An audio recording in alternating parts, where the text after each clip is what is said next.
Michael Pachter recently recorded an episode of The Pachter Factor.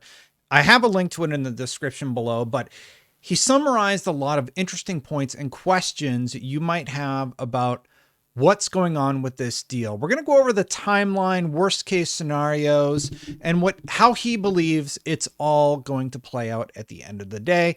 Michael Pachter is a well-known analyst. He thinks that this deal is going to go through, but let's go over some of his thoughts right now.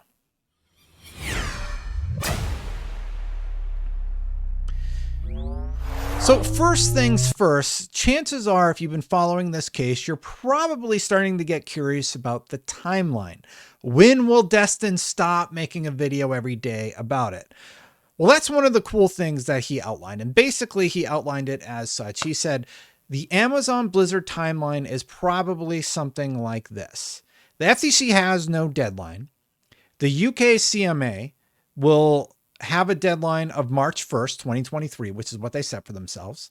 The EU Commission would be April 11th, but Michael Pachter believes that this entire thing will be over before April 15th, 2023. Now, he actually goes into a bit of detail about why that is. Again, you can check that out in the full video in the description below.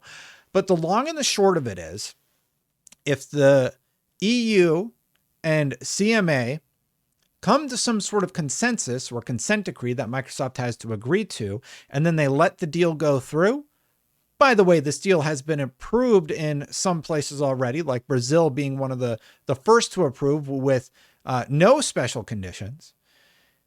And then if the EU and UK, if the EU and the CMA end up putting it through with concessions or whatever, or don't, then the FTC is likely going to follow suit, lawsuit or not.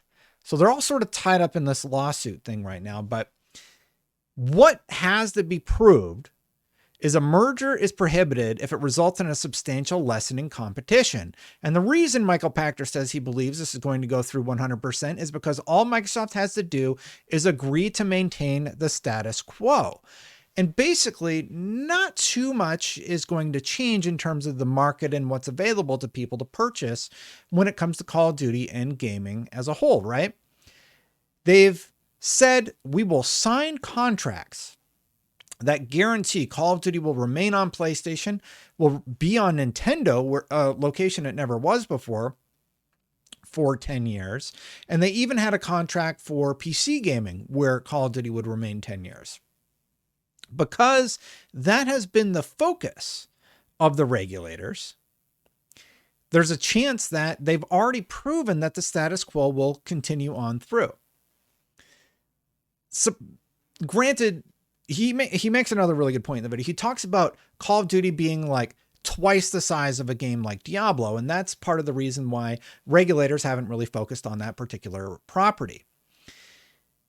But at the end of the day, he made sort of a weird analogy that I don't understand. He said, you can go out and buy a donut shop. If someone else buys it, can you still buy donuts there? Yes. I think that's sort of a weird analogy. I don't really know what he was going for there, but yeah. Long and the short of it is, though, the status quo will be maintained. So there's no way to prove that Call of Duty would change the status quo if it's still staying everywhere for 10 years. But if they're asked by regulators to keep Call of Duty off of Game Pass, they'll actually demonstrate to regulators that no, that's actually better for consumers because it's cheaper. And I think we talked about that in a few of the videos.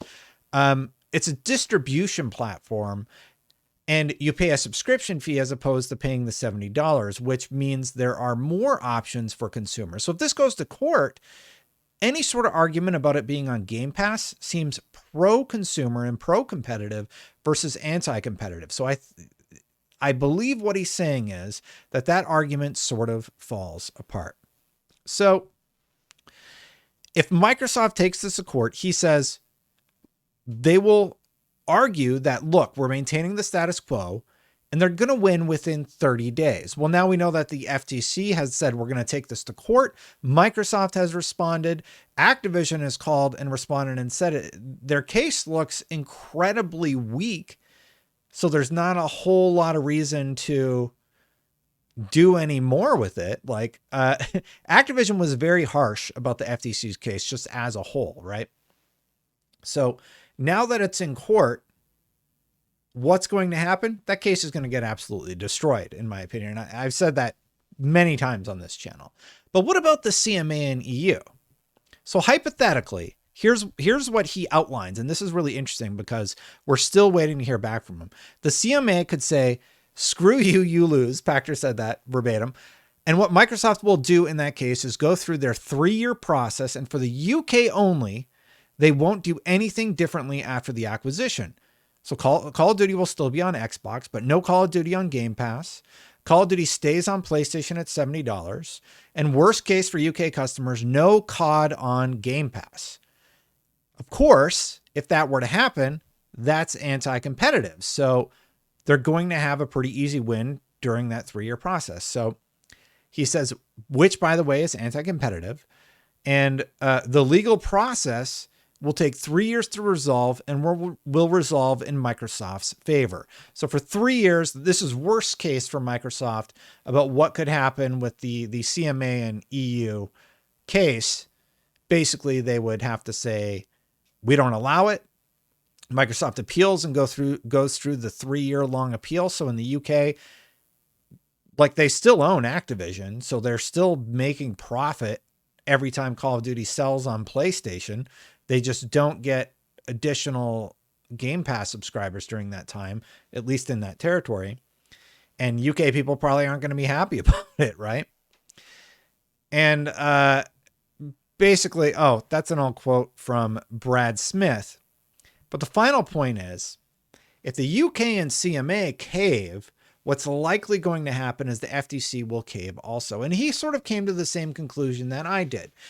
He thinks that the FTC wanted a big win against big tech. That's something Lena Khan has been all about during her time at the FTC, right? She wants big wins about big tech getting too big for their britches, so to speak. And the problem is, I think this is just a bad case to do it for. And yeah, they didn't make a good case. They made up terms in their argument, and it's really not looking good for them coming out of this successful. For Xbox, having every Call of Duty available on Game Pass is awesome. That's going to be great. One thing that he said that I thought was really interesting is, no, they're probably not going to put the original Call of Duty on there, because that was a bit of a bummer for me. Because one of the reasons I'm excited for it to go through, and I believe it's going to go through, is because I'm going to get to play every Call of Duty starting with the first one. But if they're going to put that one there, he thinks that they're going to do a remake or a remaster of it. And I would love that, actually. Remaking or remastering the original Call of Duty, I think, would be pretty sweet. And the biggest consumer winner, he says, is World of Warcraft players. You're going to have to go watch his full video for that. But long and the short of it is, that is one analyst who feels like it's going through. I've made videos about Berkshire Hathaway and how they have a $4.5 billion bet on this thing, and they think it's going to go through. So that's sort of a summary about the timeline, what's happening with this case, where we're at currently, and some thoughts from Michael Pachter's video. Please go check out his full video in the description below. And if you've watched this far, I stopped doing subscribe asks at the beginning, but basically I have this goal of hitting 100,000 subscribers. So if you've watched this far, you feel like you learned something, please hit that subscribe button and hit that bell, because, you know, I like making these videos. My subscribe button's broken again. You see, y'all smashed it too hard and you broke it. So now I got to fix it again. Let's see. There it is. Hit that subscribe button, hit that bell. And if the 50% of you who aren't subscribed hit that right now, I would hit my goal today. I'm not even kidding. The videos do around 20,000 views. So if 50% of my viewers aren't subscribed and you all hit subscribe right now, I would hit 100,000 subscribers like today. So you can make that possible. Thank you so much for watching, everyone. I do really appreciate you hanging out and watching. Thank you to the members for supporting the channel. I really do appreciate it very much. And if you want to know what Activision said, here is that video, part 1 of a 2-part spicy video you can check out right here. I'm going to get out of here, but I'll see you for the next one. Bye for now, everybody.